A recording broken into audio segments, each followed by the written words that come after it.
is your part. Okay.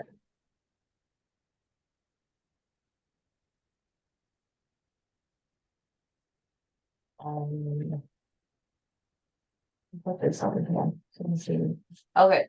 So then I'm going to square both sides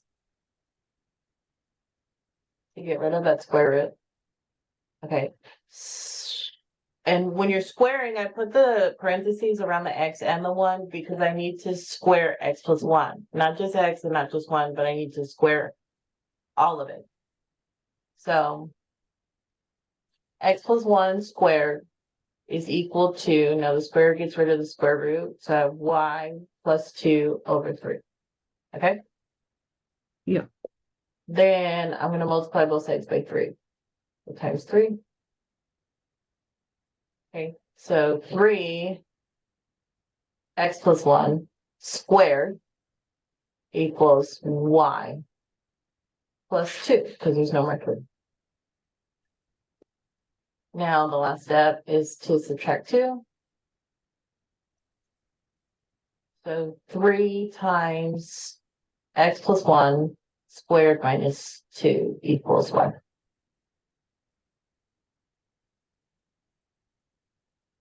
It's supposed to be x minus y. So, okay, so it won't be the inverse then? Yeah, because they don't match. So let me see.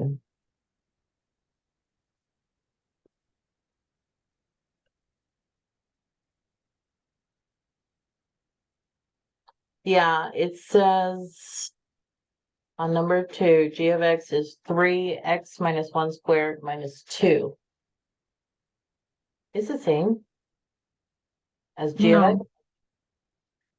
G of x is x minus 1, and the one we got is x plus 1. Oh, I see. Now, let me just make sure right here. Yeah, because I added 1 at the beginning, you see? Yeah. So they're not the same. So that's good. So f inverse of x is not equal to g of x. So that's a no. Okay. Okay, I got it. Okay. The next one is 3. If 2 negative 5. 2 negative 5 is a point on the graph of f of x. What must be the graph of f inverse? Okay, so 2 negative 5 is on f of x, right? And so for f inverse of x, I need to switch my x and y. Yeah. So for f, the inverse of f of x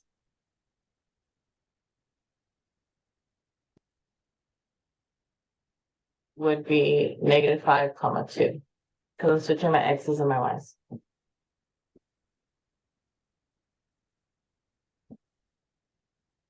Cool? Yeah. Okay. So then rewrite the radical using rational exponents. Okay. So let me ask you, do you know the property of radicals? Like if I say the m root of x to the n, you know No. how to make the radical into a fraction exponent? No.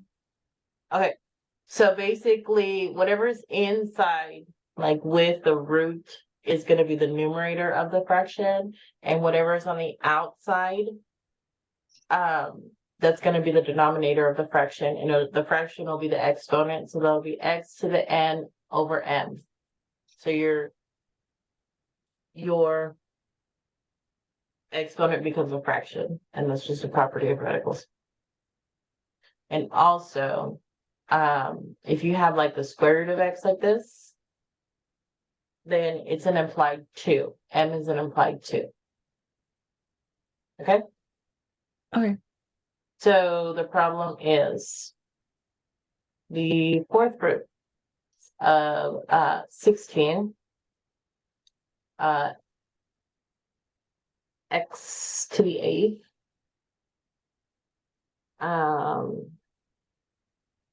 y cubed z to the 5th. Okay, now let me make that my fraction. Now there's multiple terms in there, right? So what I could do is just set the denominator as 4 in the fraction and leave everything on the inside, but it's still a fraction. So on the inside, it's 16 x to the 8th y cubed z to the 5th. And instead of having a 4 on the outside of the radical, I'll have a 1/4 as my exponent. Okay, so this 1/4 can go to each of those, right? So this is one way to think of it. Another way to think of it, is just like put the 1/4 on each of the parts that are inside. So 16 to the 1/4. Okay, x to the 8/4, because 8 I'm sorry, yeah, 8 is going to be the top and 4 is going to be the bottom. 8/4 y to the 3/4 and z to the 5/4. Are you with me? Almost. So we just, oh, okay. It's almost like the property of distribution. It's almost like a distributive property, I got but it. it's with exponents. Because you're applying, not only are you applying the exponent law of radicals, but you're also applying the power of a power, right? So the power of a power is x to the n, and then you take another power. So x to the n times n, right? So I'm doing 1/4 times, well, this is 16 to the 1. So I'm doing 1/4 times 1/4 times 1. I'm doing 1/4 times 8. I'm doing 1/4 times 3, and I'm doing 1/4 times 5.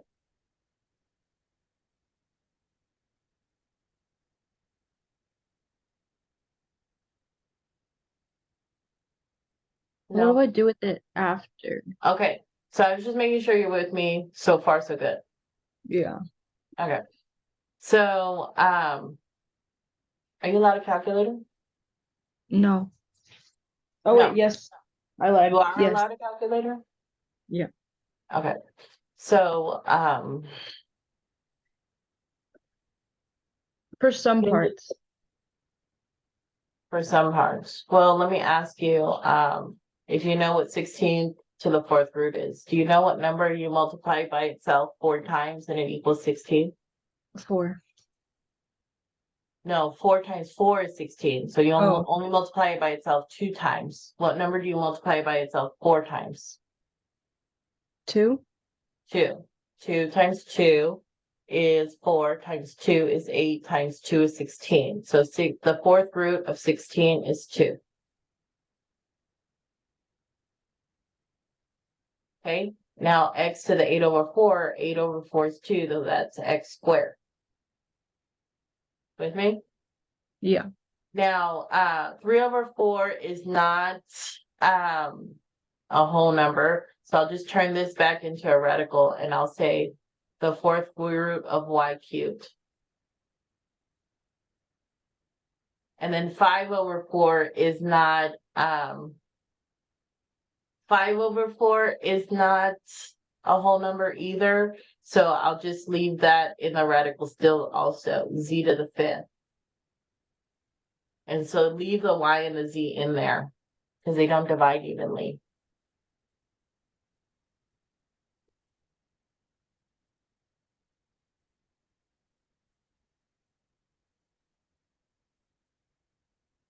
I got it.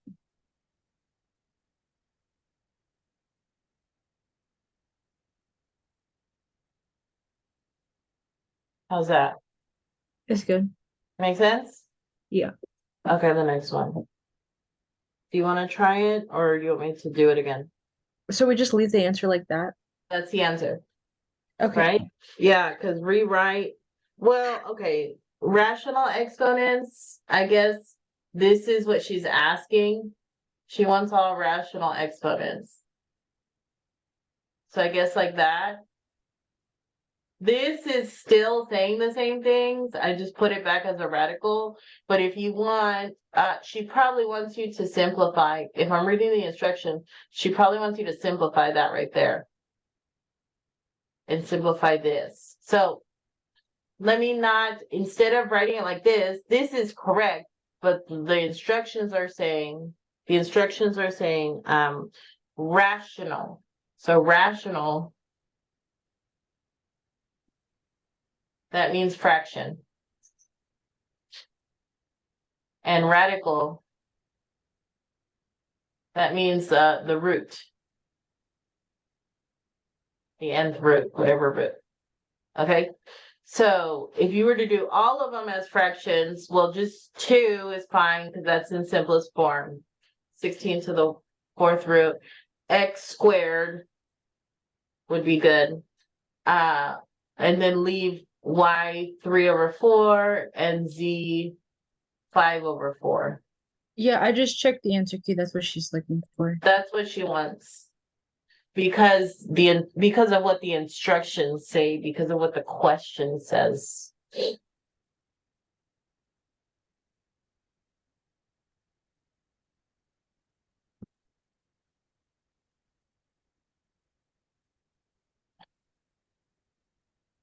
Okay. Okay. Do you want to try number 6? Yes. Okay.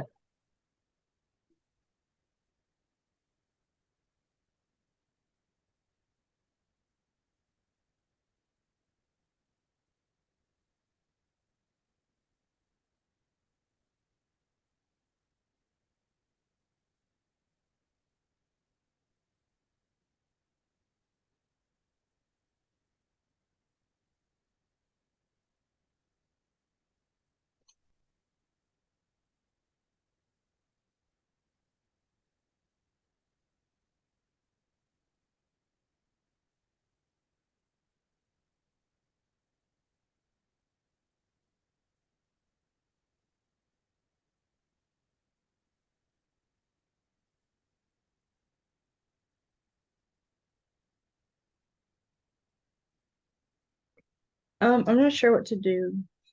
Okay. So let's see what you got here.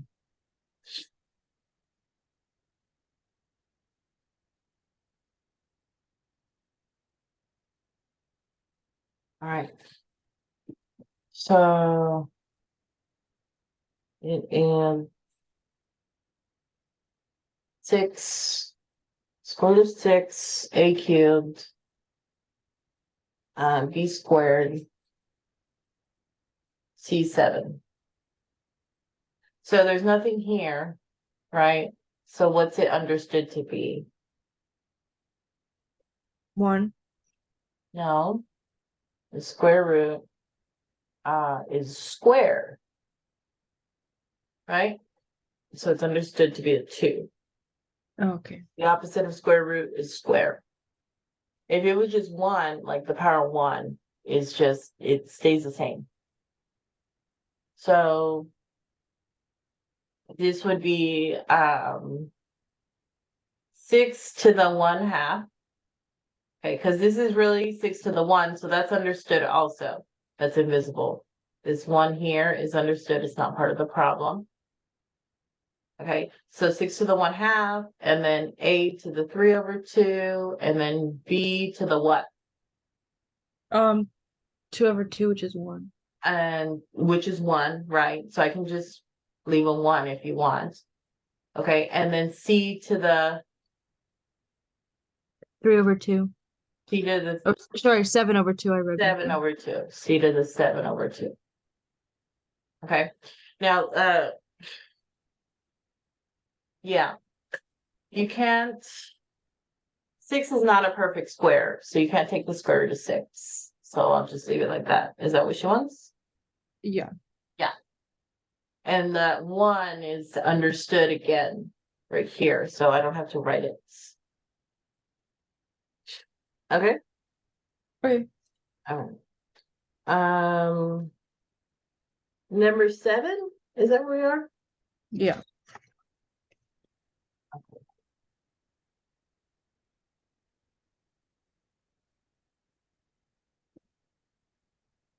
Okay, it says find the inverse of f of x for the function. Remember to include the domain restriction if applicable. Hint number 10, the domain restriction. Okay, so I'll keep that in mind.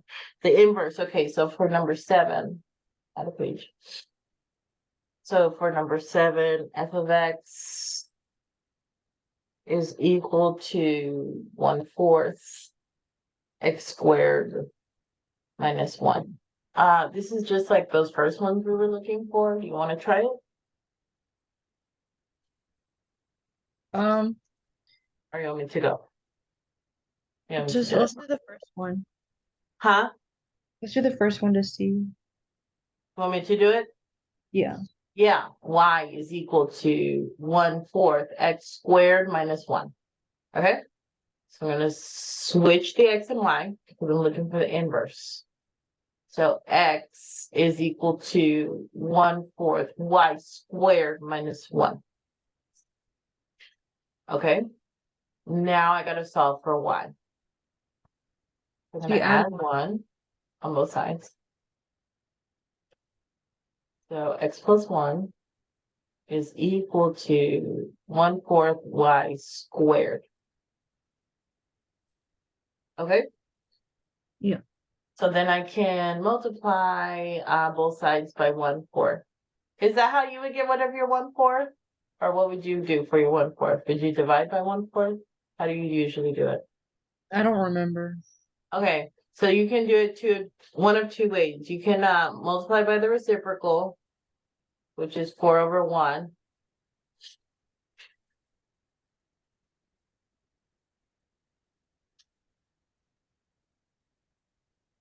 You could do it that way, or you could divide both sides by 1/4. Okay, both ways are going to get rid of the 1/4.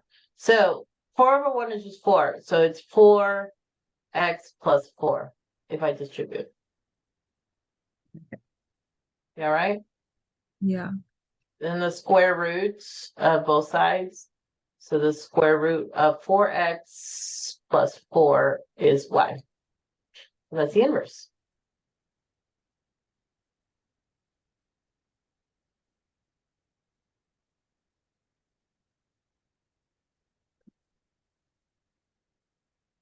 You know what you even could do? Does your What? teacher have a 2 in the front? Um, Or does she have it like this? where? Okay, because what I was gonna say is if you don't distribute, so this She did not get the same answer. yeah, if you don't distribute, then you could do this. So you just leave the 4 out because 4 is a perfect square. I can take the square root of 4, right? So 4 times x plus 1 and don't distribute and go like this. Now I can take the square root of 4, which is 2, and that will be multiplied by the square root of x plus 1. Is that what she has? No. No. What does she have?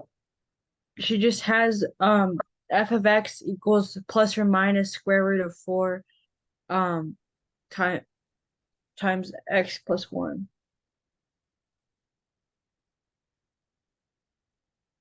Yeah, is that not this?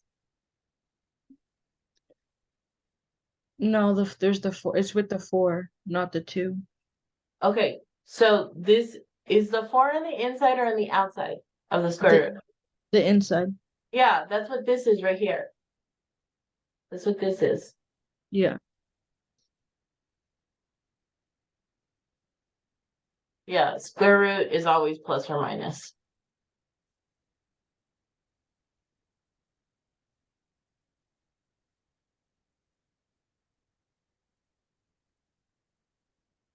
Yeah, Yes, but she also has x is greater than or equal to -1. she's asking for the domain restriction. Yeah, Okay. So the reason x is greater than or equal to -1 is because if I was to insert, okay, so here's the restrictions about square roots. I cannot take the square root of a negative number, right? yeah, The reason I can't take the square root of a negative number is because if you multiply anything by itself, it's always going to be a positive, right? Because a positive times a positive is a positive, right? yeah, A negative times, well, I can't do a negative times a positive because that would be two different numbers, right? If I'm squaring something, then a negative times a negative would be a positive also. If I'm squaring something, I'm multiplying it by itself. So every time I square something, I multiply it by itself, it's always going to be positive. So that means I can't let me write the answer out the way she has it. Plus or minus the square root of 4 times x plus 1. That means that the inside, right here, this cannot be negative. Okay? yeah, So what I need to do to find the domain restriction, I need to set what's inside of the square root greater than or equal to x, because greater than or equal to 0, because 0 is the line for positive and negative. So everything that's in the square root, which is 4 times x plus 1, that needs to be positive or 0. Because 0 times 0 is 0. 0 squared is 0. So that 0 can be in there. But all the other numbers have to be greater than or equal to 0. Okay? So we'll solve for this. I'm solving this inequality now to find the domain restriction. Okay? So I'll solve for x. I'm going to divide by 4.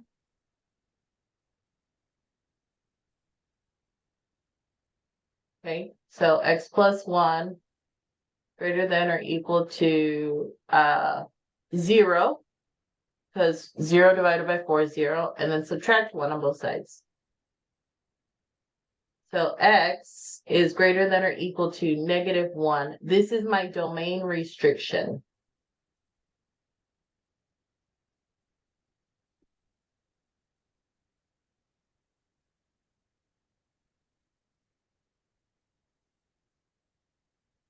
Okay, so this is my domain restriction, but this is my inverse. This is my inverse.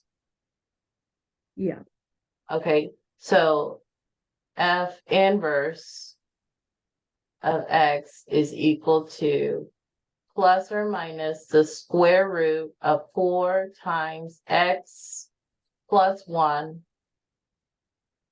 And x can only be numbers that are greater than or equal to 1.